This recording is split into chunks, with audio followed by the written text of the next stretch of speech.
和牛在除了日本以外的地方已经卖到了天价，但是如果你问我来了日本应该怎么选店啊，台湾那啊，是的对，就选今天这种店，就是那种商务大叔带着女生过来吃的店，一般都不会错。今天我们去的这家店，它足足有4.18分，而且服务员为什么那么帅啊？在日本这样分段的烤肉一般都是4万到5万，何以解忧，唯有和牛，一顿不够2顿来凑。今天我们终于约上这家店了，又是这种座位全在2楼的隐秘店。上前菜之前还会有个展示环节，今天的第一个前菜仿佛应该在法餐厅出现的，吃起来像一个浓郁版的甜豆花，有点像融化了的芝士慕斯，反正就是奶乎乎的口感，就只有一口。第二个就是今年那个很火的折叠饭团的生牛肉，用鱼子酱把海苔粘在一起，里面的生牛肉是用烤肉酱腌的，酱香上头。这和牛手卷应该这样，肉糜那种缠绵的口感也很上头，就是太少了，贼辣香。小哥说这个牛舌是用红酒炖了很久，本来我以为它是牛脸肉，结果它是牛舌哎。这个汤汁很像罗宋汤和咖喱混合的味道，嚼到里面的还有一点红酒味。然后第一个烤肉就是牛舌，这家店就是这个超厚切牛舌最出名了，就是你们懂那个，你的口腔那边能够感受到牛舌每一寸肌理的感觉吗？那种外面脆弹脆弹，里面生软生软的口感，再加上浓浓的肉香，瞬间在你的唇齿间炸开。它最里面的那个部分真的特别的像龟苓膏。他家的和牛也是在自家农场培育了很多年才杂交出来的，所以还是有点费钱包。接下来是这个，整个和牛身上最贵的一个部位，也是最精华的，肉眼可见的脂肪比肌肉纤维还多，这种比较肥的里脊真的很夸张，就是一边嚼一边喷油。他们家的烤法真的很神奇，它是一直不停的在焖烤，反复焖烤，很像韩国的做法，直到把牛油的香气焖到那个4月瓜里面，就是蔬菜的里面都是带肉的味道。下一块肉的口感其实很像牛脸肉，但它更有纤维感，就是一层叠一层，比较像潮汕牛肉里的勺饼，从来没有吃到过的味道。然后在这种比较高级的店，一般吃2到3种肉，会给你上一个味觉修正的东西，像这种生姜清汤面，它就只有一口。他家的和牛三明治真的很野蛮，可能他深知自己比不过别人，就干脆放弃了。2片焦脆的吐司，夹着一整块里脊肉，里面那个蒜蓉酱有点像吃东北烧烤，给我颗蒜就好了，好吃晕了。这个是哈密瓜泡菜，这个真的很难评，就是隔行如隔山。为什么要用哈密瓜做泡菜？这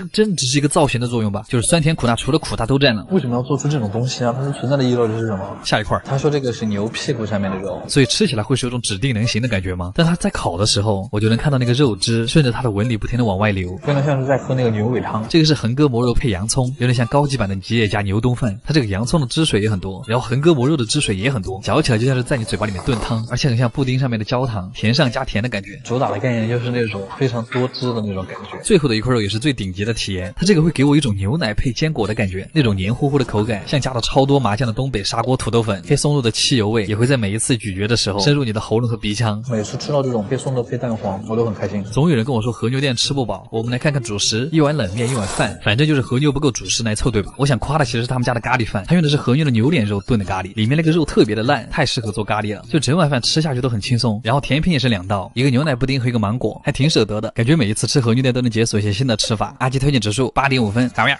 不是，我一直很好奇，成都的米其林到底是怎么开下去的？虽然它作为一个全球范围内的餐厅指南，被很多人认为是一项很重要的荣誉啊。除了成都人啊，我们虽然有自己的全麒麟，但是米其林也没有那么糟糕。但是米其林川菜是个什么鬼？这个头衔听上去非常的不妙，但我们也管不了那么多了，我们直接来吃吧，激情开卖。不好吃就当看个乐呵喽。街上小姐妹一起，他包间都约满了。真的吗？我们看下它有好好吃吗？久违的回了一次成都，排面还是得有的。去米其林餐厅吃饭，可不得开个好点的车。车和我的气质还挺大的。非常愉快的开到了店里。我们走的好像不是正门，那个师傅还在刷我抖音。把特色菜全部点了一遍。第一个菜是鸡汤豆花，上菜的顺序真的非常广东，先喝汤再吃菜。汤底虽然很清，但是鸡肉味还是很浓。它里面这个豆花是用鸡肉打成泥，然后再做成了豆花，细腻中带着一点扎实。我真的觉得日本应该好好学一下这个菜。日本人不吃豆花非常奇怪。宫爆鸡丁吃多了，宫爆法蛇干，这个菜已经开始被骂了，但是还是尝一下好不好吃吧。这个菜其实很难说是改良还是改差。鹅肝的皮炸得很脆，里面其实还是很绵软，但还是有一种不是一家人非要硬凑的感觉。对不起，还是鸡丁好吃。这个菜我今天很期待，来成都就是一定要吃青花椒。成都的青花椒那可是我们的自豪，一点不夸张。扑面而来的冲鼻的青花椒味，它打通了我的嗅觉。里面煮的是薄切的牛舌尖肉，嚼起来脆脆的，特别像干锅藏小卷干，你吃2片就会觉得舌头跟嘴皮都很发麻。我会以为米其林的菜是针对所有人的，但没想到师傅来真的。然后是一大盆川式佛跳墙，里边的料巨足，丸子、海参、鸡、鲍鱼、排骨、五花肉、猪蹄、鹌鹑蛋，真的很夸张。川式佛跳墙，它那个料质的调味其实很像蒜苗回锅，就是吃得出来放了很多八角。它吃起来是满嘴的胶质感，那个汁粘在你的嘴唇上，张口闭口会有很粘稠的感觉。再来一口炖的稀烂的把子肉。它的皮真是超级的烂。然后是粉蒸肉，我感觉我从小到大，不管什么场合什么席，只要上桌就会有这个菜，因为它是放在橘皮里，它那个肉都染上了一层果香。但是这个橘皮吧，它主要是在造型上起到一个作用。然后是川式青花椒和牛，和牛因为它油脂很多，对它真的很适合爆炒。这个菜调味真的很好，就是有锅气爆炒过后那种椒麻的感觉。这个是他家特别特色菜，总的来说就是红烧肉。成都竟然有专门的红烧肉排名，这个调味是偏果甜的那种甜味。这个做法应该是先炸了一次，去掉多余的脂肪，然后再焖煮，直到它变得软烂。据他说的是东坡肉的改良版，肥而不腻。咬下去之后，嘴巴里会快速充满香甜油润的感觉，就它那个淡淡的果香和油香会很快传到你的身喉，就是很想让人刨饭。真的是樱桃肉，它那个脂肪里面会有樱桃的味道。来一碗老成都蛋炒饭吧，蛋炒饭配红烧肉，我早就想这样吃了。就算你吃腻了，到四川真的很推荐你来一份四川豌豆丁儿，贼辣香，很想念成都的豌豆面。然后放在最后这个压轴的菜，是我对他们家最大的期待，麻婆鲍鱼，一整只大鲍鱼。我总结一下，他们家最好吃的2道菜，一个是红烧肉，一个就是鲍鱼。豆腐用的是老式的卤水豆腐，我还挺喜欢那个卤水味儿。刚杀的鲍鱼吃起来其实很脆，鲍鱼和肉末做这个豆腐的臊子，再加上那个味儿特别冲的豆瓣儿，特别的下饭。他们家那个豆瓣儿真的很香，它那个豆瓣甚至有种泡椒的风味，川菜真的很好。太想吃碳水了。最后的甜品是杨枝甘露，和传统广式的还有点不一样，它有点像玉米糊糊，但是特别解腻。我3个人吃了这么多，这家店其实很适合想在安静的氛围里体验没有辣的川菜的人。阿基推荐指数8分。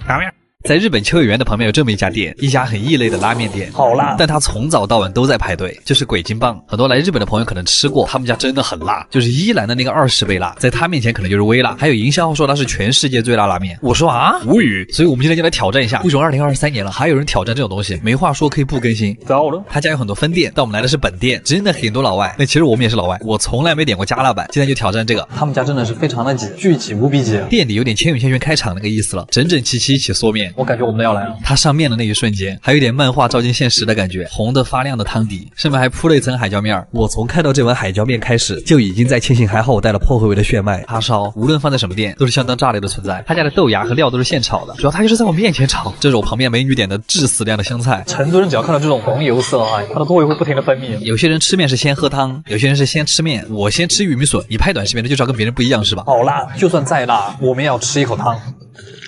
我感觉我喝了一口辣椒粉，面很粗，再加上汤底很浓稠，所以它每一个面条都挂了很多汤。它那个粘稠的口感其实很像阆中的牛肉面。它是用豚骨和蔬菜一起炖的汤，所以这个汤就是又油又鲜，但是它肉很腻。来口叉烧吧，他家这个叉烧真的很极品，超级的软烂。那个瘦肉保留鲜味感的同时，肥肉的部分你甚至用不到牙齿，因为你嘴巴里的任何一个组织都可以把它挤碎。叉烧无敌好吃，因为很辣，所以它真的很入味。不行，我感觉我的鼻涕就和那个布加拉斯瀑布一样。刚刚我们加了个饭，我才吃了2口，我现在嘴巴已经变成这个样子了。不要问我色号。他家的肉饭也很好吃，是一大块甜卤的叉烧，还是吃这个吧，压碎了有点像卤肉饭。他们家叉烧的调味真的很好，在他们家吃面真的很像吃新疆米粉，很辣但真的很上头，而且它那个黏糊的汤汁又很像东北老式这种麻辣烫。成都人最后的倔强，我的救星来了。对不起，我又在吃饭了。在汤里泡了一会儿的叉烧，每一口下去都能吃到辣汤的味道，辣汤和肥油会同时在你嘴巴里爆开，又让我想起了加了豆瓣的龙江猪脚饭。但我觉得加辣版的叉烧是真的很好吃，因为汤底真的很香，你用它来泡饭，人间美味。汤底的豚骨和蔬菜的香味会被米饭衬托出来，这是面条办不到的事儿。总之他们家真的很好吃，对得起这个名号。但是你不要作死，普通辣或者不加辣就可以了。阿基推荐指数